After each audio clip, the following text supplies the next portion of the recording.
Hello, good morning, जोहार। मैं संजय और आप देख रहे हैं न्यूज झारखंड। चलिए जानते हैं आज की मुख्य 25 बड़ी खबरों को। बड़ी खबर की बात करूं, मांडर विधानसभा उपचुनाव की अधिसूचना जारी। 7 जून तक हो सकेगा नामांकन, जाने मतदान और मतगणना की तारीख। झारखंड के मांडर विधानसभा उपचुनाव की अधिसूचना जारी कर दी गई है। भारत निर्वाचन आयोग के प्रधान सचिव के आदेश से राज्य निर्वाचन आयोग के मुख्य सचिव पदाधिकारी के रवि कुमार ने सोमवार को इसकी अधिसूचना जारी कर दी है। उपचुनाव के लिए उम्मीदवार अब नामांकन कर सकेंगे। 7 जून तक नामांकन करने की अंतिम तिथि तय की गई है। 7 जून को नामांकन पत्र की समीक्षा की जाएगी। वहीं 9 जून तक उम्मीदवार अपना नामांकन वापस ले सकेंगे। 23 जून को मतदान की तारीख रखी गई है, जबकि 28 जून को मतगणना होगी। आपको बता दें कि मांडर विधानसभा सीट विधायक बंधु तिर्की की सदस्यता समाप्त होने के बाद खाली हुई है। आय से अधिक संपत्ति मामले में सजा होने पर उनकी सदस्यता रद्द की गई। बंधु तिर्की 2019 के विधानसभा चुनाव झारखंड विकास मोर्चा के टिकट पर जीते थे। उन्होंने भाजपा और कांग्रेस के प्रत्याशियों को हराया था। इसके बाद वे कांग्रेस में शामिल हो गए थे। फिलहाल वे कांग्रेस के प्रदेश कार्यकारी अध्यक्ष हैं। अगली बड़ी खबर की बात करें तो झारखंड में जेएमएम ने सहयोगी दल को दिया झटका। राज्यसभा में महुआ माझी को बनाया उम्मीदवार, कांग्रेस नाराज। पिछले कई दिनों की खींचातान के बाद झारखंड में जेएमएम की ओर से राज्यसभा प्रत्याशी की घोषणा हो गई है। सत्ताधारी दल कांग्रेस और जेएमएम में उम्मीदवार को लेकर खींचातान चल रही थी। दोनों पार्टियों की ओर से उम्मीदवारी को लेकर दावेदारी की जा रही थी। सोमवार को मुख्यमंत्री हेमंत सोरेन ने महागठबंधन की ओर से प्रत्याशी की घोषणा कर दी है। जेएमएम की महुआ माझी को उम्मीदवार बनाया गया है। महुआ माझी आज मंगलवार को अपना नामांकन करेंगी। पिछले कुछ दिनों से कांग्रेस और जेएमएम में इसे लेकर खींचातान चल रही थी। कई बार कांग्रेस के नेताओं ने दिल्ली जाकर आलाकमान को पार्टी नेताओं की भावना से अवगत करा दिया था। मुख्यमंत्री हेमंत सोरेन ने भी 2 दिन पहले सोनिया गांधी से मुलाकात की थी। इस मुलाकात के बाद कांग्रेस के नेता काफी कॉन्फिडेंस में थे कि झारखंड में कांग्रेस का उम्मीदवार होगा, लेकिन इन सब के बीच हेमंत ने महुआ माझी के नाम की घोषणा कर कांग्रेस को सख्ते में डाल दिया। अगली बड़ी खबर की बात करें, पंचायत चुनाव 2022 तीसरे और चौथे चरण की मतगणना आज अनुमंडल मुख्यालयों में सुबह 8 बजे से होगी काउंटिंग।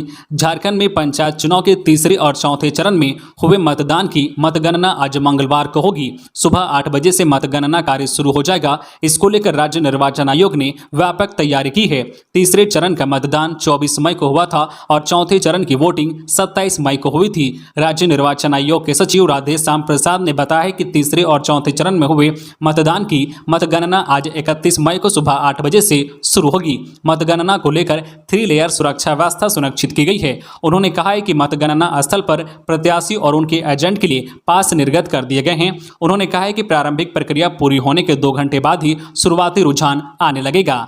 खबरों में आगे बढ़ने से पहले आपसे रिक्वेस्ट है कि अगर आप चैनल को सब्सक्राइब नहीं किए हैं तो प्लीज चैनल को सब्सक्राइब करके बेल आइकन प्रेस कर दे, जिससे आपको झारखंड की हर छोटी बड़ी खबर का अपडेट आप तक पहुंचता रहे। चलिए बढ़ते हैं खबरों की ओर। अगली बड़ी खबर की बात करें, यूपीएससी रिजल्ट 2021 झारखंड से 12 चयनित श्रुति राज्यलक्ष्मी ने हासिल की 25वां रैंक। संघ लोक सेवा आयोग यूपीएससी ने सिविल सेवा परीक्षा 2021 का अंतिम रिजल्ट प्रकाशित कर दिया है। इसमें झारखंड के कई प्रतिभागियों ने सफलता अर्जित की है। इस परीक्षा के बाद नियुक्ति के लिए अंतिम रूप से 685 परीक्षार्थियों को चयनित किया गया है। इनमें से 12 झारखंड से हैं। अभ्यर्थी अपना रिजल्ट यूपीएससी की आधिकारिक वेबसाइट upsc.gov.in पर चेक कर सकते हैं। झारखंड के जमशेदपुर की श्रुति राज्यलक्ष्मी को जहां 25वां रैंक मिला है, वहीं देवघर के उत्सव आनंद को 26वां रैंक, आयुष बैंकट को 74वां रैंक और चिरंजीव आनंद को 126वां रैंक मिला है। इसके अलावा गिरिडीह शहरी क्षेत्र के गिद्दी मोहल्ला निवासी रवि कुमार को 38वां रैंक, गढ़वा की नम्रता चौबे को 73वां रैंक, सरायकेला खारसमां जिला के आदित्यपुर निवासी सुमित कुमार ठाकुर को EWS कैटेगरी में 263वां रैंक, लातेहार के मनीष को 264वां रैंक, वहीं रामगढ़ जिले के रजरप्पा निवासी दिव्या पांडे को 323वां रैंक, वहीं धनबाद स्थित छाताबाद की उमर नाजिस को 344वां रैंक, पलामू जिले के पांडु निवासी कुमार सौरव को 397वां रैंक और गुमला के घाघरा निवासी अंकित बड़ाई को 667वां रैंक प्राप्त हुआ है। अगली बड़ी खबर की बात करें, राज्यसभा चुनाव जेएमएम के प्रत्याशी देने पर कांग्रेस खेमे में नाराजगी। सीएम हेमंत से प्रदेश प्रभारी करेंगे बात। राज्यसभा चुनाव के लिए सत्ता पक्ष की ओर से झारखंड मुक्ति मोर्चा ने प्रत्याशी की घोषणा कर दी है। महुआ माझी को प्रत्याशी बनाने की घोषणा की है। वहीं इस घोषणा के साथ ही सत्ता पक्ष के घटक दल कांग्रेस खेमे में नाराजगी देखी जा रही है। झारखंड कांग्रेस प्रदेश प्रभारी अविनाश पांडे आज मंगलवार को रांची पहुंच रहे हैं। इस मामले में मुख्यमंत्री हेमंत सोरेन से चर्चा की जाएगी। राज्य राज्यसभा चुनाव में झारखंड से जेएमएम के प्रत्याशी घोषित होने के साथ ही कांग्रेस के नेताओं ने नाराजगी जाहिर की है। झारखंड कांग्रेस प्रदेश प्रभारी अविनाश पांडे ने कहा है कि कांग्रेस पार्टी शुरू से ही गठबंधन से सर्वसम्मति से प्रत्याशी देने संबंधित रूप से स्पष्ट किया है। इस मामले में सीएम श्री सोरेन से भी चर्चा हुई है। इसके बावजूद सोमवार को झामुमो ने प्रत्याशी की घोषणा कर दी है। उन्होंने कहा है कि ऐसा करने से गलत संदेश जाएगा। अगली बड़ी खबर की बात करें तो यूपीएससी में झारखंड का जलवा। संघ लोक सेवा आयोग की ओर से सोमवार को यूपीएससी 2021 के परिणाम घोषित कर दिए गए हैं। इसमें झारखंड के युवाओं ने अपनी प्रतिभा का परचम लहराया है। जमशेदपुर के लोयला स्कूल में पढ़ने वाली श्रुति राजलक्ष्मी ने यूपीएससी में 25वां स्थान लाने में सफलता प्राप्त की है। श्रुति बीएचयू आईआईटी से 2019 में कंप्यूटर साइंस से पास करने के बाद एक वर्ष नौकरी की, फिर स्वयं से तैयारी कर यूपीएससी में सफलता प्राप्त की है। पिता आनंद कुमार वकील हैं और मां जिला समाज कल्याण पदाधिकारी है। अभी प्रोजेक्ट भवन में हैं। श्रुति ने स्वयं से रांची और दिल्ली में रहकर तैयारी की है। श्रुति जो है लोयला स्कूल जमशेदपुर की साइंस टॉपर रही है। अगली बड़ी खबर की बात करें तो मैट्रिक पास बेरोजगारों को भत्ता देगी सरकार। हेमंत सोरेन का बड़ा फैसला। राज्य सरकार की महत्वाकांक्षी योजना मुख्यमंत्री प्रोत्साहन योजना स्वीकृत होने तथा इसके लिए पर्याप्त राशि होने के बावजूद शुरू नहीं हो सकी। राज्य सरकार ने बजट में घोषणा के बाद पिछले वर्ष इस योजना की स्वीकृति दे दी थी। इसके लिए 87 करोड़ रुपए के बजट प्रावधान भी किए गए, लेकिन योजना शुरू नहीं हो पाने के कारण यह राशि वित्तीय वर्ष की समाप्ति पर सरेंडर करने पड़े। अब इस योजना में बदलाव करते हुए नए सिरे से इसकी लॉन्चिंग की तैयारी चल रही है। पिछले साल स्वीकृत योजना में उन बेरोजगारों को ही प्रोत्साहन राशि बेरोजगारी भत्ता मिलना था जिन्होंने राज्य के सरकारी तकनीकी संस्थानों से तकनीकी शिक्षा प्राप्त की है। अब इसमें बदलाव किया जा रहा है। इसके तहत अब मैट्रिक उत्तीर्ण सभी जो है स्थानीय बेरोजगारों को यह जो है भत्ता दिया जाएगा। इसके लिए बजट की राशि भी बढ़ाई जा रही है। अगली बड़ी खबर की बात करें तो जेएमएम ने उतारा प्रत्याशी तो कांग्रेस में बढ़ी हलचल। राजेश ठाकुर ने कहा, दिल्ली की बातें और आज के निर्णय में है विरोधाभास। राज्यसभा चुनाव में जेएमएम ने अपना प्रत्याशी देकर चल रही सभी तरह के अटकलों पर विराम लगा दिया है। हालांकि जेएमएम के इस कदम से प्रदेश कांग्रेस में भारी नाराजगी है। नाराजगी इतनी है कि प्रदेश अध्यक्ष राजेश ठाकुर ने सोमवार को कहा दिया है कि दिल्ली में मुख्यमंत्री हेमंत सोरेन के साथ जो बात हुई थी और आज जो उनका निर्णय है उसमें काफी विरोधाभास है। वही जेएमएम द्वारा प्रत्याशी उतारे जाने के बाद से कांग्रेस के अंदर हलचल मचा है। जेएमएम की घोषणा के बाद कांग्रेस मुख्यालय में मीडिया से बातचीत में राजेश ठाकुर ने कहा है कि जब भी कोई निर्णय लिए जाते हैं तो उसका पॉजिटिव और नेगेटिव दोनों तरह का असर पड़ता है। अब मंगलवार को प्रभारी अविनाश पांडे रांची आएंगे तो पार्टी के सभी सीनियर लीडर और कोऑर्डिनेशन कमेटी के सदस्य बैठकर निर्णय लेंगे कि कैसे राज्य में गठबंधन को आगे लेकर बढ़ना है। अगली बड़ी खबर की बात करें तो राज्यसभा चुनाव को लेकर आज सुप्रीमो से मिले बीजेपी प्रत्याशी। झारखंड में राज्यसभा चुनाव को लेकर खाली हो रहे 2 सीट में सत्ता पक्ष और विपक्ष ने अपने अपने प्रत्याशियों की घोषणा कर दी है। बीजेपी की ओर से आदित्य साहू को प्रत्याशी बनाया गया है। बीजेपी प्रदेश अध्यक्ष दीपक प्रकाश के साथ प्रत्याशी आदित्य साहू ने आसू सुप्रीमो सुदेश महतो से भेंट कर सहयोग की अपील की है। वही सुदेश महतो ने एनडीए को समर्थन देने का निर्णय लिया है। अगली बड़ी खबर की बात करें तो झारखंड राज्यसभा चुनाव बीजेपी कैंडिडेट आदित्य साहू ने की पूजा। राजनीतिक गुरु रामटहल चौधरी का लिया आशीर्वाद। झारखंड में राज्यसभा की 2 सीटों के लिए चुनाव हो रहा है। बीजेपी ने आदित्य साहू को अपना कैंडिडेट बनाया है, जबकि झामुमो ने महुआ माझी को प्रत्याशी घोषित किया है। सोमवार को भाजपा के राज्यसभा प्रत्याशी आदित्य साहू अपनी पत्नी ललिता देवी के साथ रजरप्पा मंदिर पहुंचे और पूजा अर्चना की। इसके बाद और मांझी लौटते ही सबसे पहले उन्होंने अपने राजनीतिक गुरु रांची के पूर्व सांसद रामटहल चौधरी से आशीर्वाद लिया। झारखंड से बीजेपी के राज्यसभा कैंडिडेट आदित्य साहू सोमवार को रामगढ़ के रजरप्पा मंदिर पहुंचे। वहां उन्होंने अपनी पत्नी ललिता देवी के साथ पूजा की। इसके बाद वे अपने राजनीतिक गुरु व रांची के पूर्व सांसद रहे रामटहल चौधरी के आवास पहुंचे और उनका आशीर्वाद लिया। श्री चौधरी ने उन्हें आशीर्वाद दिया और उनके उज्जवल भविष्य की कामना की। अगली बड़ी खबर की बात करें तो देवघर एयरपोर्ट की तैयारी जोरों पर। इंडिगो व स्पाइस जेट को फाइनल ट्रायल के लिए भेजा गया प्रस्ताव। श्रावणी मेला से पहले देवघर एयरपोर्ट के उद्घाटन की तैयारी एयरपोर्ट अथॉरिटी ऑफ इंडिया ने शुरू कर दी है। एएआई ने देवघर एयरपोर्ट में रनवे का फाइनल ट्रायल करने के लिए इंडिगो व स्पाइस जेट के रीजनल डायरेक्टर को प्रस्ताव भेज दिया है। 15 जून तक दोनों एयरलाइंस कंपनियों को देवघर एयरपोर्ट के रनवे का ट्रायल उड़ान करने का प्रस्ताव दिया है। ट्रायल पूरी तरह सफल होने के बाद देवघर एयरपोर्ट से उड़ान शुरू करने का रास्ता बिल्कुल साफ हो जाएगा। पिछले दिनों एयरपोर्ट अथॉरिटी ऑफ इंडिया के चेयरमैन संजीव कुमार ने देवघर एयरपोर्ट का निरीक्षण कर पूरी तरह संतुष्टि जताने के बाद फाइनल ट्रायल के लिए इंडिगो व स्पाइस जेट को प्रस्ताव भेजने का निर्देश इंजीनियरिंग डिपार्टमेंट के रीजनल डायरेक्टर को दिया था, जिसके बाद ईमेल के जरिए दोनों एयरलाइंस कंपनियों को सूचित किया गया है। अगली बड़ी खबर की बात करें तो दिन दहाड़े फायरिंग में जमीन कारोबारी की हत्या, निशाना साधकर मारी गोली, मौत के बाद स्थानीय लोग सख्ते में। राजधानी के सुखदेव नगर इलाके में दिन दहाड़े बाइक सवार अपराधियों ने गोली मारकर एक जमीन व्यवसायी की हत्या कर दी है। मृतक की पहचान कमल भूषण के रूप में की गई है। वह उसी थाना क्षेत्र के मधुकम इलाके का रहने वाला था। घटना के बाद इलाके के लोग सख्ते में हैं। दरअसल भूषण किसी से मिलने जा रहे थे। इसी बीच फोन आने पर गाड़ी से उतरकर वह बात करने लगे। इसी दौरान बाइक सवार अपराधियों ने उन पर निशाना साधकर गोलियां चला दी। अपराधियों ने भूषण को 4 गोली मारी, जिसमें से एक गोली उनके सिर में लगी और बाकी 3 शरीर के अन्य हिस्से में लगी। गोली लगते ही कमल भूषण मौके पर ही गिर गए। स्थानीय लोग उन्हें आनन फानन में पास के चौधरी नर्सिंग होम ले गए, जहां डॉक्टरों ने उसे मृत घोषित कर दिया। घटना की सूचना मिलने के बाद मौके पर पुलिस पहुंचकर मामले की जांच में जुट गई है। भूषण का शव पुलिस ने पोस्टमार्टम के लिए रिम्स भेज दिया है। पिछले दिनों कमल भूषण की बेटी और दामाद पर गोलियां चलाई गई थी। घटना जो है नामकुम थाना क्षेत्र में हुई थी। अगली बड़ी खबर की बात करें तो सहायक अभियंता की नियुक्ति प्रक्रिया पर रोक की मांग, 6 जून को झारखंड हाईकोर्ट में होगी सुनवाई।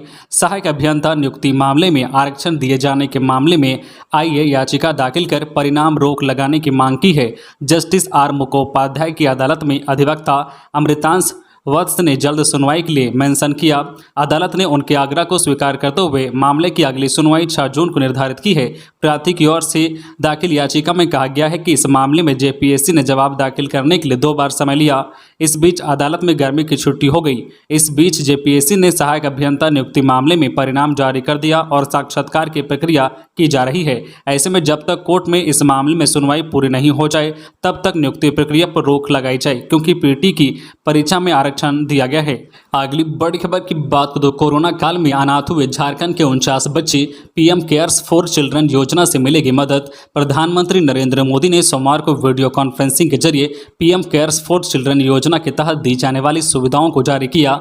कोरोना काल अनाथ हुए झारखंड के इन 49 बच्चों को पीएम केयर फंड से स्टाइपेंड व अन्य सुविधाएं मिलेंगी। 23 साल पूरा होने पर उन्हें 10 लाख रुपए मिलेंगे। इसके अलावा बच्चों को आयुष्मान हेल्थ कार्ड भी दिया जाएगा। इसे 5 लाख तक के इलाज की मुफ्त सुविधा बच्चों को मिलेगी। बच्चों की अच्छी पढ़ाई के लिए उनके घर के पास ही सरकारी या प्राइवेट स्कूल में उनका दाखिला कराया जा चुका है।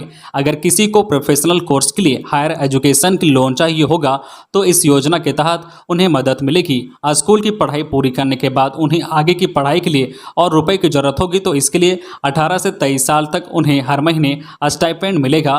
जब 23 साल के होंगे तो 10 लाख रुपए एक साथ मिलेगा। अगली बड़ी खबर की बात करें तो सिमडेगा में सब्जी व्यवसायी से 17 लाख रुपए की लूट। कोलेबिरा गंगोटोली पथ स्थित जो है गलाई टोली बाजार मोड़ के समीप लोहरदगा स्नेहा निवासी सब्जी व्यवसायी जगन्नाथ महतो से अज्ञात अपराधियों ने 17 लाख रुपए लूट लिए हैं। इस जो है संबंध में सब्जी व्यवसायी जगन्नाथ महतो ने कोलेबिरा थाना में आवेदन देकर कार्रवाई की मांग की है।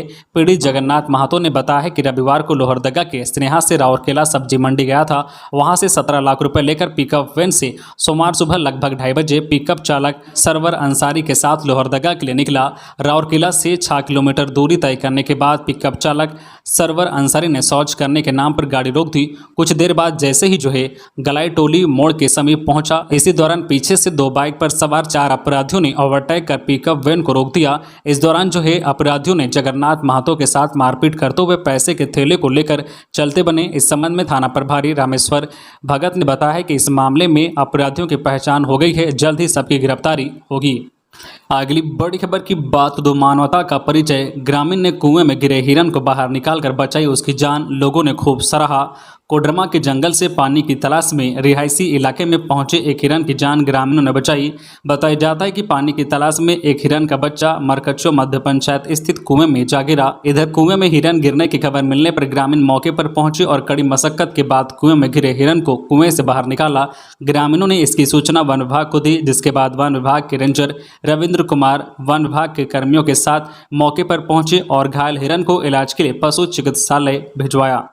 अगली बड़ी खबर की बात करो। झारखंड में सड़क हादसा, पलामू में ट्रक की चपेट में आने से छात्र की मौत, गांव में मातम। पलामू जिले के मेदिनीनगर में सोमवार को पंडवा थाना क्षेत्र के पाटन मोड़ पर ट्रक के धक्के से छात्र की मौत हो गई। घटना उस समय घटी है जब कजरी की एक महिला अपने पुत्र के साथ अपने पति के दीर्घ आयु की कामना के लिए पाटन मोड़ पर वट सावित्री की पूजा करने जा रही थी। उसी दौरान एक ट्रक ने उसके बेटे को धक्का मार दिया। जिससे बेटे की मौत हो गई। पंडवा थाना क्षेत्र के कजरी के वेद व्यास सिंह का पुत्र हर्षित कुमार सिंह 16 वर्षीय अपनी मां के साथ पाटन मोड़ पर वट सावित्री पूजा करने के लिए जा रहा था। अगली बड़ी खबर की बात करें तो 5 मई को रांची आएंगे जेपी नड्डा, बिरसा मुंडा विश्वास रैली में करेंगे शिरकत। बीजेपी के राष्ट्रीय अध्यक्ष जेपी नड्डा पार्टी द्वारा 5 जून को आयोजित होने वाली बिरसा मुंडा विश्वास रैली सह जतरा में शामिल होंगे। इसको लेकर तैयारियां जोरों पर है। बीजेपी के एसटी मोर्चा के प्रदेश अध्यक्ष शिवशंकर उरांव ने कहा है कि रांची में होने वाले आदिवासी महारैली भव्य एवं ऐतिहासिक होगी। उन्होंने कहा है कि इस महारैली में विभिन्न आदिवासी समाज अपने अपने आदिवासी परिधान, पारंपरिक वाद्य यंत्र, नगाड़ा, मांदर, नृत्य मंडली, विभिन्न खोड़ा के टोली के साथ शामिल होंगे। साथ ही महारैली में पूरे झारखंड की पारंपरिक रंग दिखाई देगी। कार्यक्रम स्थल में विभिन्न आदिवासी समाज के परिधान एवं खान पान की प्रदर्शनी भी लगाई जाएगी। अगली बड़ी खबर की बात करें तो कोडरमा के डोमचांच में चोरों का दुस्साहस, चंदवारा सीओ का सरकारी वाहन चोरी, पुलिस ने शुरू की जांच। कोडरमा के डोमचांच में चोरों ने दुस्साहस का परिचय दिया है। रविवार देर रात डोमचांच इलाके से अपराधी चंदवारा के अंचलाधिकारी रामरतन बर्नवाल की कार चोरी कर फरार हो गए। वो परिवार के साथ डोमचांच में अपने ससुराल गए थे। सीओ की कार चोरी की सूचना के बाद से डोमचांच पुलिस ने जांच शुरू कर दी है। आसपास के इलाके में लगे सीसीटीवी की फुटेज देखी जा रही है। जानकारी के अनुसार सीओ रामरतन बर्नवाल शनिवार रात अपने ससुराल डोमचांच पहुंचे थे। रात में उनका ड्राइवर वाहन को घर के बाहर छोड़कर अपने घर चला गया था। सोमवार सुबह करीब 5 बजे उनके रिश्तेदार घर से बाहर निकले, देखा तो सरकारी वाहन गायब था। उन्होंने इसकी सूचना सीओ को दी। उन्होंने वाहन गायब देकर अपने वाहन चालक व पुलिस को सूचना दी। अगली बड़ी खबर की बात करें तो लोहरदगा की राकेश रंजन उरांव को यूपीएससी में सफलता। पिता बैंक से हो चुके हैं सेवानिवृत्त, मां करती है बच्चों को पढ़ाने का काम। लोहरदगा शहरी क्षेत्र के 76 बगीचा निवासी राकेश रंजन उरांव ने यूपीएससी में सफलता पाई है। राकेश मूल रूप से मान्ही गांव के रहने वाले हैं। राकेश की सफलता से पूरा परिवार काफी खुश है। राकेश के पिता गोपाल उरांव स्टेट बैंक से स्पेशल असिस्टेंट के पद से सेवानिवृत्त हुए हैं। मां सुखमनी तिर्की लोहरदगा शहरी क्षेत्र के चुन्नी लाल ओबी के सहायक शिक्षक हैं। राकेश वर्तमान में ट्राइबल इंस्टीट्यूट रांची में डिप्टी डायरेक्टर के पद पर कार्यरत हैं। वह रांची जिला में कार्यपालक दंडाधिकारी के पद पर भी रह चुके हैं। राकेश प्रारंभ से ही प्रतिभाशाली रहे हैं। उन्होंने 5वीं झारखंड लोक सेवा आयोग में पहले प्रयास में ही सफलता पाई थी, जिसके बाद वह झारखंड सरकार में अधिकारी हैं। राकेश ने जेपीएससी में सफलता के बाद भी यूपीएससी की तैयारी को जारी रखा था। उन्हें ऑल इंडिया लेवल पर 672वां रैंक हासिल हुआ है।